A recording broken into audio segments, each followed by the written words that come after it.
Sejam todos muito bem-vindos a mais um estudo das obras de André Luiz.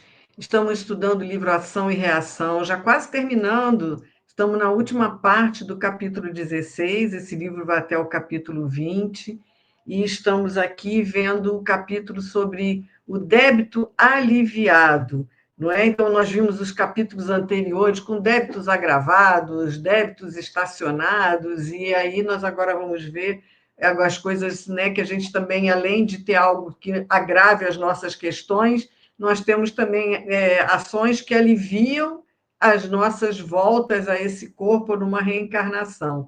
Então, é isso que nós vamos agora, na última parte desse capítulo, tratar dessa história do Adelino Correia. Não é isso, Thelma? Tudo bem? Tudo bem, é isso mesmo. A gente vai ver essa história, embora triste, uma história bonita, né? Uma história que nos motiva a fazer o bem, uma história que engrandece, né, esse companheiro que a gente está conhecendo aí a história dele, né? E nessa última parte, a gente viu, né, o porquê dele trazer essas aflições, essas dores, aliás, essa expiação, né? Porque é uma prova tão dura, né? Quase que podemos considerar sendo uma expiação, porque não pode mudar. É uma doença que ele tem, crônica, que causa muito sofrimento, né? A ele, a própria família. Ele foi abandonado por causa dessa doença, né? Talvez, não é falado isso, mas pode ser, né? Que a própria esposa não tenha conseguido ficar ao lado dele devido a tantas situações adversas que essa doença de pele traz, né? E aí a gente viu nesse capítulo, né, Márcia, a questão do porquê que ele traz essa lesão. Uma lesão séria que já foi entendida desde o momento ele começou a sentir essas, essas chagas, vamos dizer assim, essas feridas abertas, ainda encarnado na outra experiência, né? Quando Exatamente.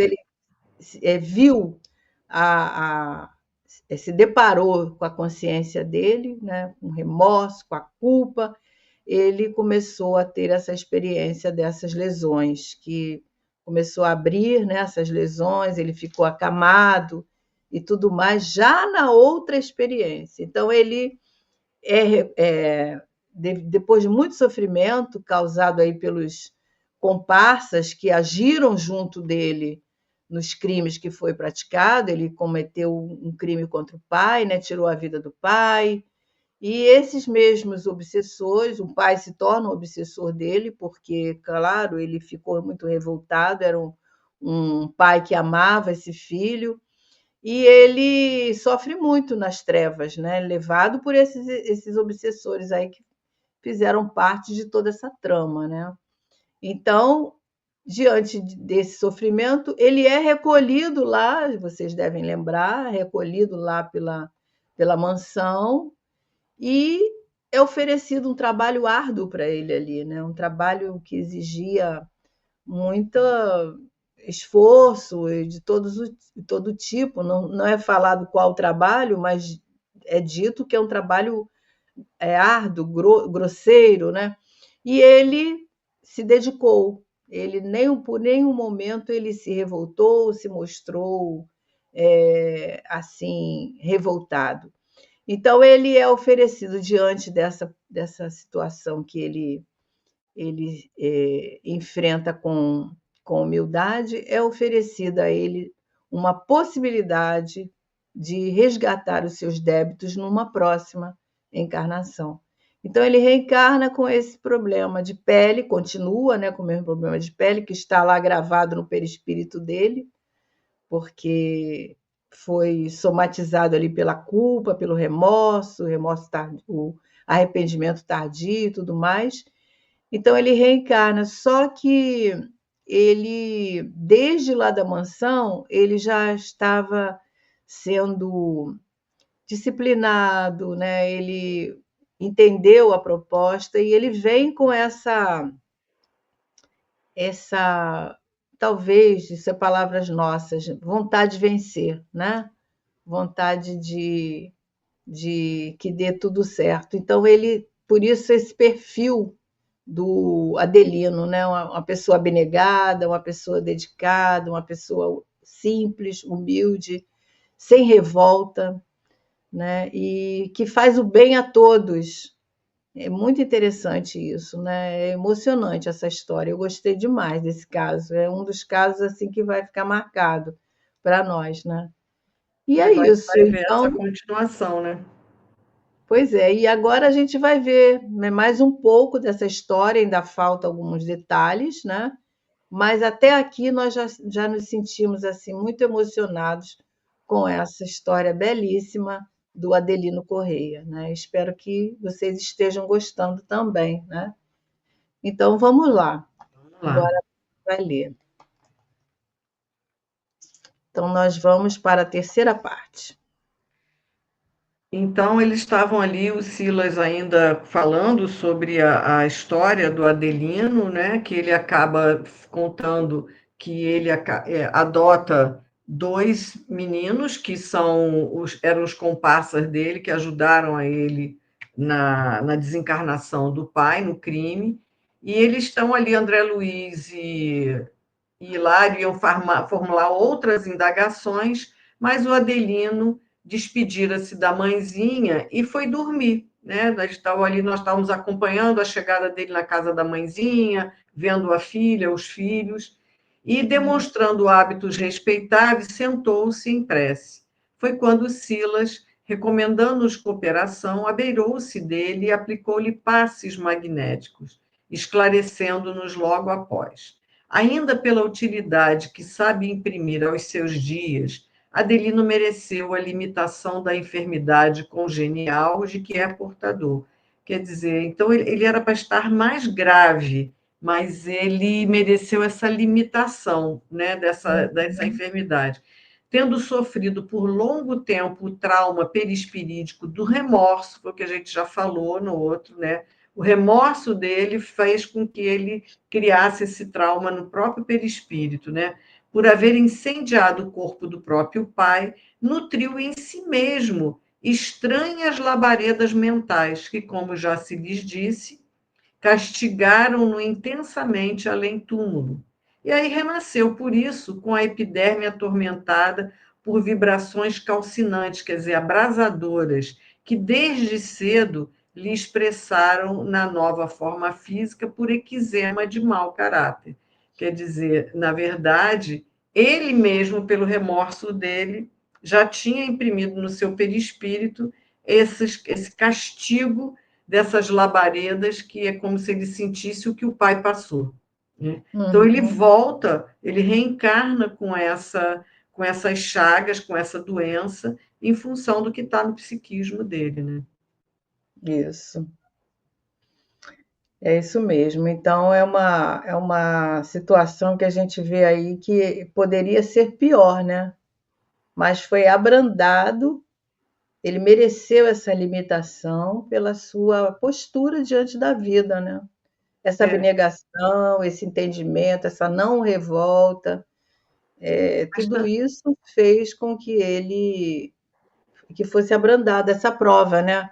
Então a gente uhum. vê às vezes, quando a gente estuda sobre as provas e expiações, que nós podemos mudar as nossas provas, né? Então nós podemos mudar no sentido de não é que nós vamos nos isentar delas, mas elas vão ser abrandadas, elas vão ser limitadas, né?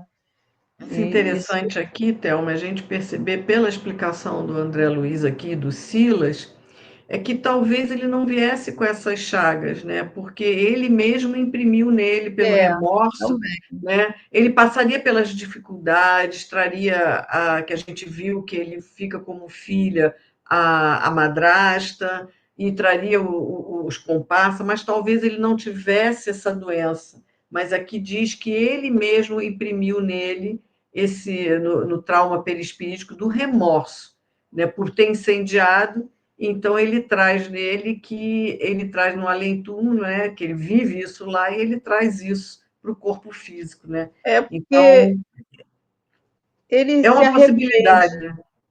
né? Ele se arrepende tardiamente. Esse Isso. arrependimento tardio, né, quando ele cai em si, vamos dizer assim, ele entra no processo de culpa. Aquela coisa que a gente pensa assim, se eu não tivesse feito isso, não tinha Aham. acontecido, né? Então ele começa a trabalhar isso. Isso é uma questão que vai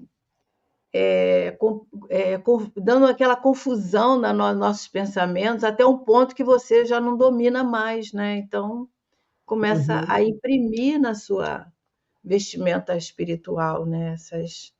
Essas questões que são muito traumáticas, né?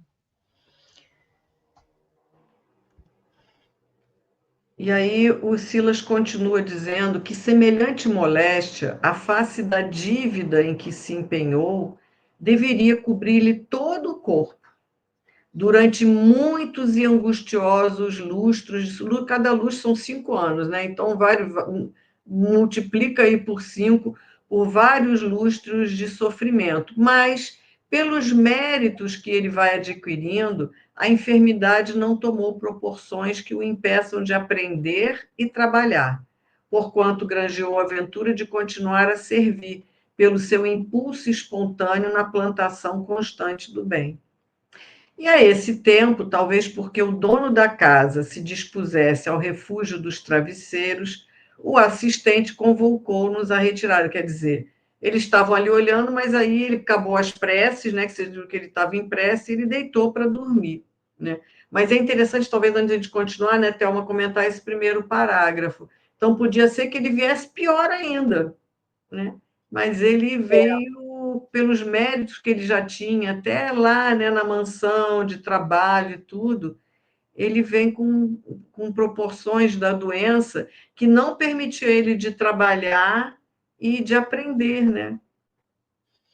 É interessante, porque a gente estava falando aí no outro slide que talvez ele não viesse com essa situação, porque foi ele mesmo que imprimiu, né? Mas a gente não sabe aí, Sabe?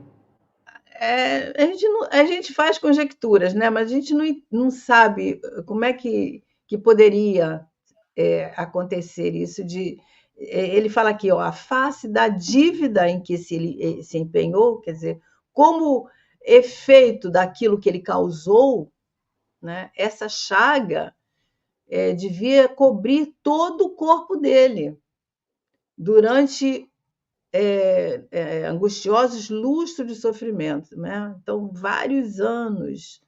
Uhum. Mas com os méritos que ele adquiriu, a enfermidade foi diminuída, né? Amenizada, né? Minimizada, a proporção foi minimizada, né? Então, Então isso a gente não sabe, né? a gente não sabe, mas a gente fica pensando, né?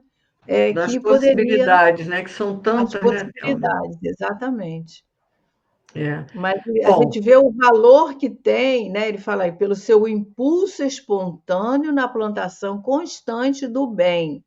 Isso é muito interessante. A gente falou lá no primeiro slide sobre a questão que os espíritos nos, nos concita, nos convida a fazer o bem, a exercitar o bem, né? Então a gente vê o valor que o bem tem, né? Tem um trecho no Evangelho que é o Adolfo Bispo de Argel, né? Que ele fala lá naquele capítulo 13, que nós também já falamos aqui nesse capítulo, que quando ele fala da caridade, né? Do que nós devemos fazer pelo outro, que nós não temos noção do valor que tem o bem na nossa vida, né? uhum. Então, a gente realmente não tem mesmo, não, né? E é por isso que os Espíritos nos convidam à caridade, porque a caridade é a expressão de amor, né? E nós precisamos de aprender a expressar esse amor, nas pequenas coisas, como a gente já falou. É. Bom, aí ele vai dormir, né? Então, aí de volta à mansão, eles deixam Adelino lá e vão voltar à mansão. prosseguiu nosso amável mentor, tecendo brilhantes comentários em torno do amor que cobre a multidão dos pecados, que é uma fala de Pedro, né? Segundo a lição do Evangelho, quando Hilário, interpretando minhas indagações, quer dizer, os dois estavam pensando a mesma coisa, É. considerou de improviso, perguntando ao Silas, com uma elucidação assim tão clara, ele fala, né? É justo aspiremos a saber determinadas minudências que a ela digam respeito. Poderíamos, acaso, inteirar-nos quanto à situação de Martim Gaspar, que era o pai, né? Pai Uhum. que padeceu o martírio do fogo na sua carne. O que aconteceu? Que a gente O sabe que das aconteceu com outras ele? partes que ele obsediou o Martim, né? Que agora ainda como Martim, que ele vem a desencarnar pelas loucuras ali, né, do pai que infligia nele a mesma sensação que ele teve ao ser queimado, e mesmo depois de desencarnado, ele continua ali sendo o verdugo dele. E aí, Uhum. Hilário quer saber o que aconteceu com ele, e aí? Né? E nós também, né? Queremos saber o que aconteceu. Pois é. E porque Silas se detivesse em silêncio, meu colega continuou. Terá ciência do trabalho renovador de Adelino? Devotar-lhe-á ainda menosprezo e ódio? E aí o Silas responde que Martim Gaspar, infatigável que era na violência, foi igualmente tocado pelos exemplos do nosso amigo. Observando-lhe a transformação, abandonou as companhias indesejáveis a que se adaptara e rogou asilo em nosso instituto. Vai para alguns anos, onde aceitou severas disciplinas. E onde ele se encontra agora? Insistiu Hilário ansioso. Porventura será permitido vê-lo para anotar-lhe as alterações? Nesse instante, porém, varávamos a entrada do santuário de nossas obrigações. E Silas, sem mais possibilidades de alongar-se, afagou os ombros de nosso companheiro, dizendo: Acalme-se, Hilário. É Uhum. possível estejamos de regresso ao assunto em breves horas. Quer dizer, aquele pai, né, Thelma, violento que era naquela vida, porque fez muita maldade com muita gente. Acho que o amor que ele teve pelo Martim, pela esposa, mas também, assim como os obsessores que nós vimos Uhum. no outro episódio, no outro capítulo, né, na outra parte, ele também vendo a transformação sincera do filho, ele abandona aqueles companheiros e para de perturbá-lo, né? E É. também pede ajuda para ele próprio, né? Você vê como é que nós podemos evangelizar os nossos próprios obsessores, né? Pelo Com exemplo, a, né? com a nossa vivência, o nosso, né? Porque todos nós podemos ser assediados, podemos ser influenciados, obsediados, né? Mas depende de nós, e aí entra aquela questão, né? O trabalho de desobsessão, por exemplo, ele exige também uma mudança de conduta do obsediado, né? Então, quando o Adelino muda a sua conduta, começa a fazer o bem aos outros, começa a agir no bem o tempo todo, esses companheiros, inclusive o pai dele, não vê motivo para perturbar, para, né? Porque ele era uma criatura, ele é, no caso aqui, hoje que ele está encarnado, ele é uma criatura voltado ao bem, voltado à caridade, se lembra mais das pessoas do que dele mesmo, né? Ajuda a todos, então, e ainda tem a doutrina espírita que ele acolheu, abraçou, né? É isso. E aí André diz que despedimos-nos conservando as anotações à maneira de estudo interrompido, aguardando o que vai esperar ali, o que vai dar de continuidade. E aí no dia seguinte, porém, grata surpresa visitou-nos o coração. Quando o relógio anunciou alta noite na extensa faixa planetária em que se mantinha o nosso domicílio, o assistente buscou-nos prestimoso. A gente sabe que o espírito não dorme, né, Thelma? Nós precisamos. demandaríamos a esfera carnal, quer dizer, eles iam voltar à Terra, mas naquela hora em companhia de Druso, o orientador da instituição. Vocês lembram que o Druso é o dirigente da Mansão Paz e designa Silas para acompanhar André Luiz e Hilário nesses aprendizados. E eles ficaram felizes, embora curiosos. Era a primeira vez que viajaríamos junto ao grande mentor que nos conquistara a mais ampla reverência. E se é verdade que o privilégio nos alegrava, ao mesmo tempo, indagávamos do motivo pelo qual se ausentaria ele da casa que não lhe dispensava a presença. Entretanto, não houve oportunidade para longas divagações. Olha que interessante, né? O quanto eu acredito que eu ainda não conheço, a gente ainda vai ver os outros capítulos, mas a gente ainda vai ver um pouquinho do papel do Druso aí. Hoje a gente sabe que o Druso é o dirigente da Mansão Paz, super assoberbado e que raramente se ausenta dela para resolver alguma questão. E aí André Luiz está dizendo que é a primeira vez que eles vão viajar com ele, né? E que esse privilégio estava alegrando o coração dele e do Hilário, né? É, o grande mentor, né? Há 50 anos ali nesse cargo ali na mansão, né? Exatamente. E aí, em companhia de Druso, que se fazia seguir por Silas, por duas das irmãs altamente responsáveis em serviços da mansão e por nós outros, utilizamos-nos do meio mais rápido para a excursão, cujo objetivo desconhecíamos, porquanto a maior autoridade nos trabalhos normais do Instituto, de certo não disporia de tempo para uma viagem que não fosse a mais curta possível. Grande era o meu desejo de provocar o verbo do assistente para a conversação educativa em torno do problema que abordáramos na noite anterior. Todavia, a presença de Druso como que nos inibia a disposição de ferir qualquer tema que não partisse dele mesmo, cuja dignidade não nos privava de expressão livre, mas nos infundia incoercível respeito. Foi assim que, no trajeto ligeiro, lhe ouvimos a conceituação oportuna e sábia, em torno de múltiplas questões de justiça e trabalho, admirando-lhe cada vez mais a cultura e a benevolência.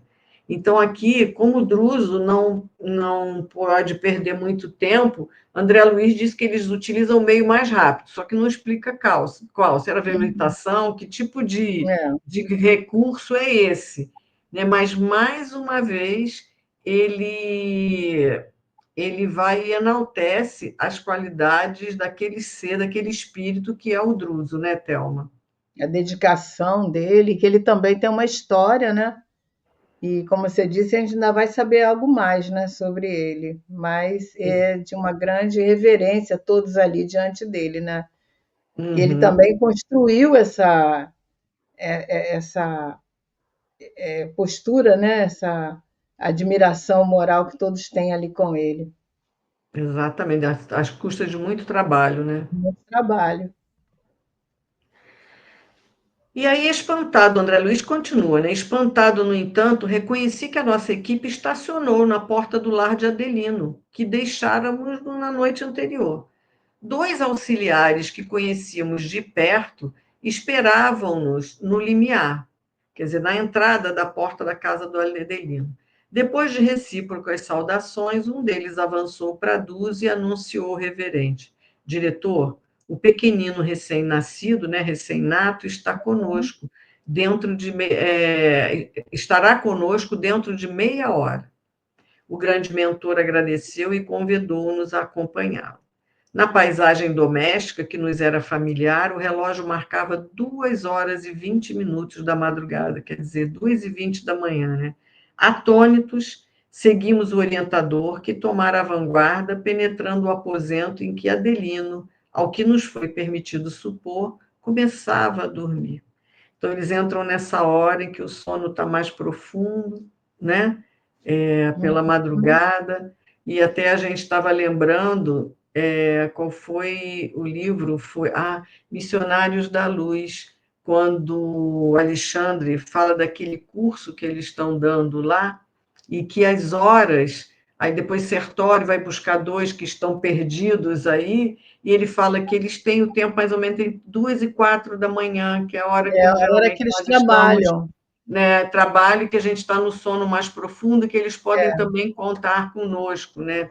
Então, a gente está Uhum. vendo aqui que ele faz a referência de serem 2h20 da madrugada, né? Então, eles estão ali com o Druso e eles vão entrar no quarto do Adelino, né?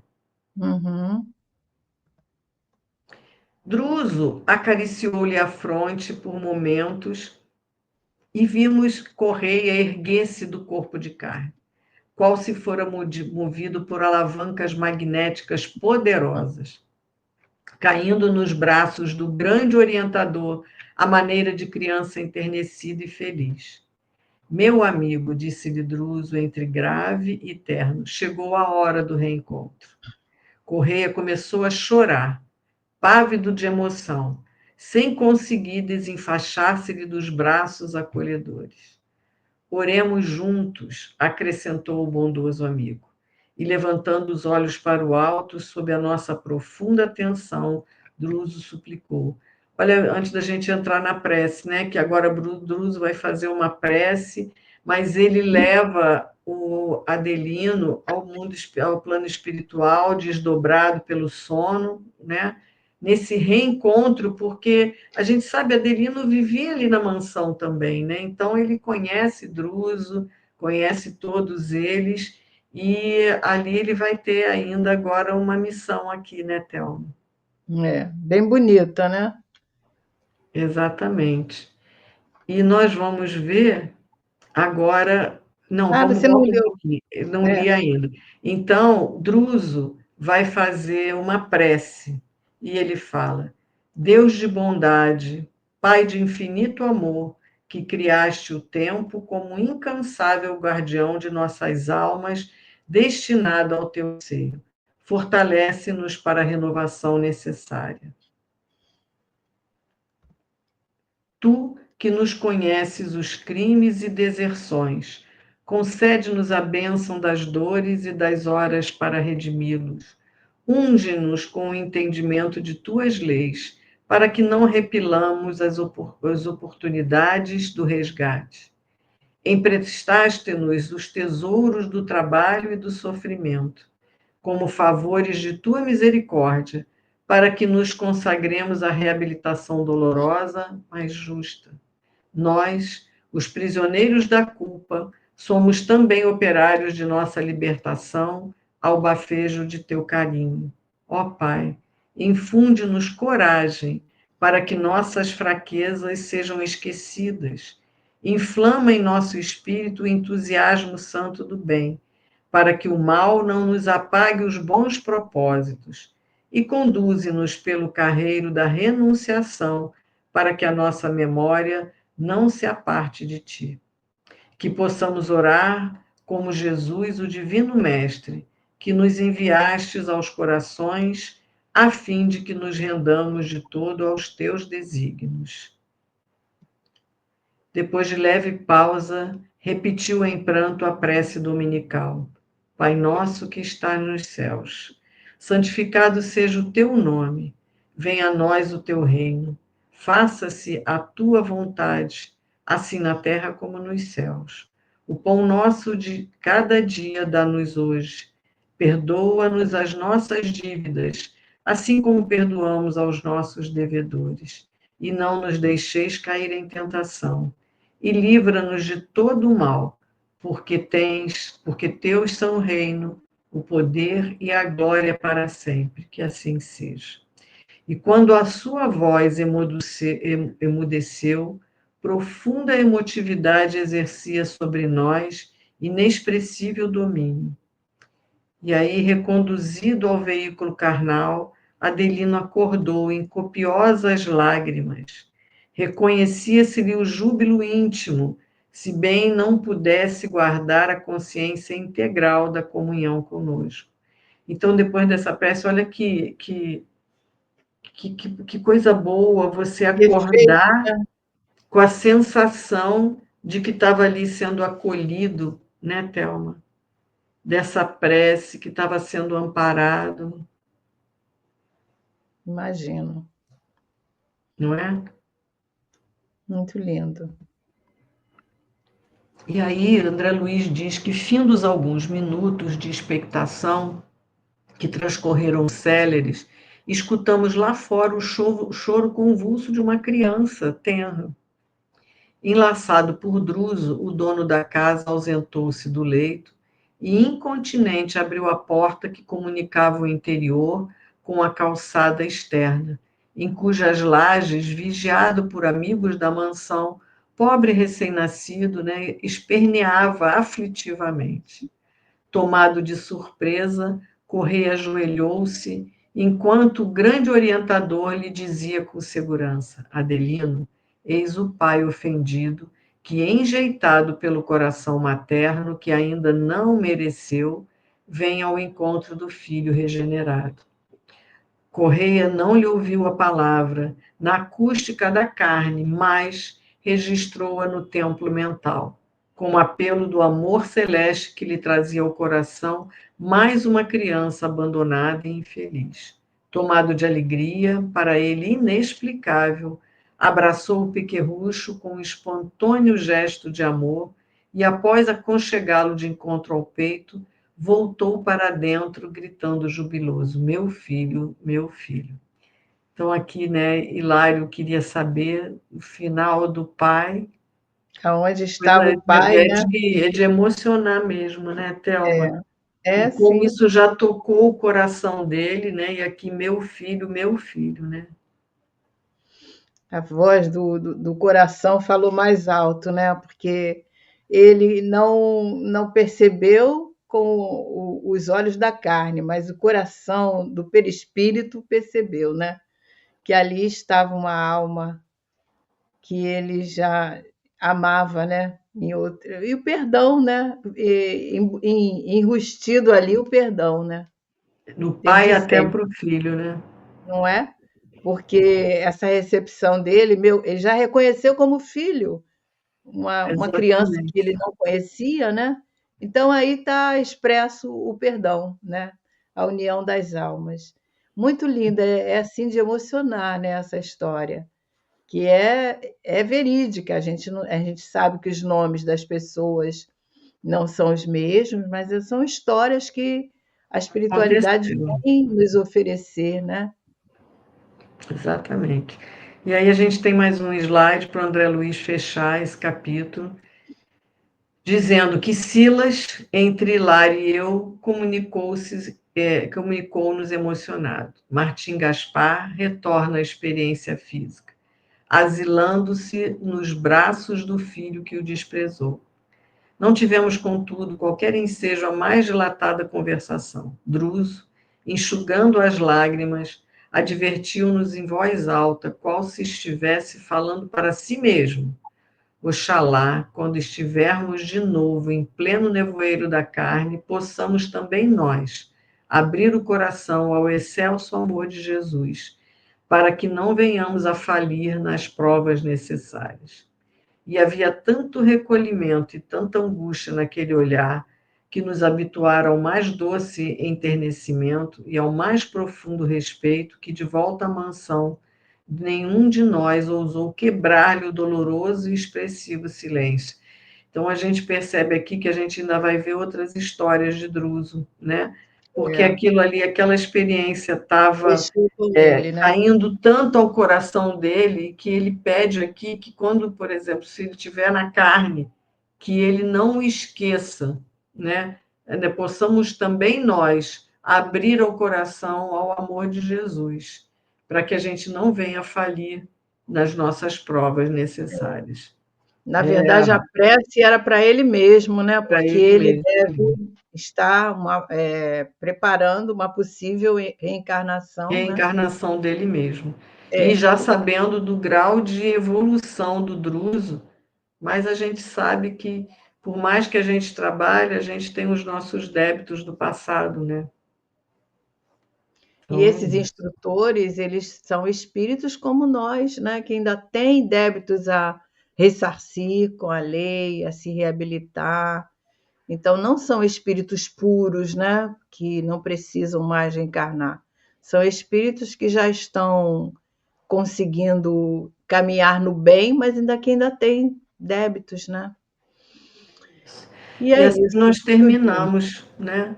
Terminamos, André Luiz volta com o Esse, seu grupo para a mansão, fechamos mais esse capítulo, mais e esse na semana capítulo. que vem nós vamos iniciar o capítulo 17, não é Qual isso? é o título dele?